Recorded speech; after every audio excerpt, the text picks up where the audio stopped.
Oke, selamat datang semuanya. Kali ini kita bakal bedah satu filosofi hidup yang keren banget, yang intinya diambil dari pesan inspiratif Mary Riana. Kita bakal pakai analogi yang simple banget, yaitu kanvas kehidupan kamu. Coba deh, bayangin sejenak. Kalau hidup kamu itu ibarat selembar kertas putih, kosong melompong. Gambar apa sih yang bakal kamu lukis di situ? Nah, pertanyaan ini nih kunci dari semua yang akan kita omongin hari ini. Oke, buat jawab pertanyaan tadi, kita harus mulai dari akarnya dulu ya. Kita masuk ke bagian pertama. Hidupmu ialah selembar kertas kosong. Anggap aja hidup yang kita dapat ini, itu hadiah. Kertasnya itu masih bersih, masih kosong. Belum ada coretan sama sekali. Ini tuh simbol kesempatan baru yang masih murni, potensi yang nggak ada batasnya, yang nungguin banget buat kamu isi dengan warna-warni pengalaman hidupmu. Oke, kalau hidup itu kanvas, pertanyaannya kan, siapa yang pegang kuasnya? Jawabannya ada di bagian kedua. Kamu adalah sang pelukis. Yep, orang itu ya kamu sendiri. Pegang kuas itu artinya pegang tanggung jawab kan? Kerennya di sini dibilang, hidup ini 100% adalah tanggung jawabmu. Artinya, ini hidup kamu, 100% punya kamu buat dibentuk. Setiap goresan, setiap warna yang kamu pilih, itu semua keputusan tanganmu sendiri.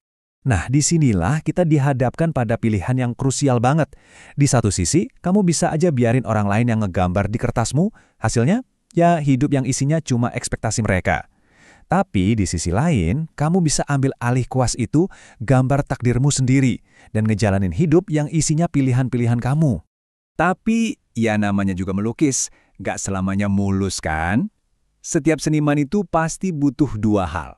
Alat yang pas, dan mental buat ngadepin kritikus. Yuk, kita bahas tantangannya di bagian ketiga.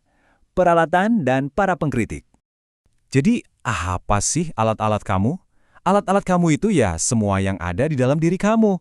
Bakat unikmu, passionmu yang membara, kekuatan yang kamu punya, itulah kuas dan cat warnamu. Modal buat bikin mahakarya. Tapi, selalu ada kritikus kan? Suara-suara yang coba ngatur-ngatur kamu harus gambar apa, gimana caranya, atau bahkan bilang, gambaranmu jelek, nggak bagus. Dan para kritikus ini bentuknya macam-macam. Bisa jadi itu suara ekspektasi orang tua, atau tekanan dari teman-teman, atau berisiknya media sosial yang nggak ada habisnya. Bahkan, kritikus paling jahat itu kadang datang dari dalam diri kita sendiri, rasa ragu dan takut salah. Oke, kamu udah tahu alatmu apa? Kamu udah tahu siapa aja kritikusmu? Terus gimana? Ya sekarang waktunya mulai melukis.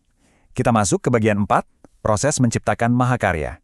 Di sini, kita bakal fokus ke hal paling penting, yaitu memulai. Ini dia nih, pesannya simple tapi dalam banget. Langkah paling penting dari semua ini tuh bukan hasil akhirnya, bukan.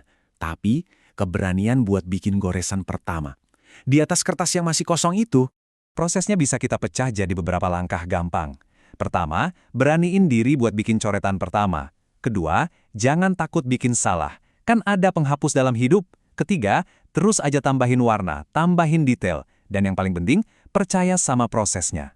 Dan setelah semua proses itu dijalanin, apa yang bakal ada di kanvas itu? Nah, kita sampai di bagian terakhir, legasi bertanda tanganmu. Ini soal ninggalin jejak yang khas, yang kamu banget. Penting buat diingat ya. Pada akhirnya, tujuannya itu bukan bikin gambar yang sempurna, yang tanpa cacat, bukan itu. Tujuannya adalah bikin sebuah lukisan yang benar-benar punya kamu, yang otentik, yang nunjukin siapa kamu sebenarnya. Kutipan ini ngerangkum semuanya dengan sempurna.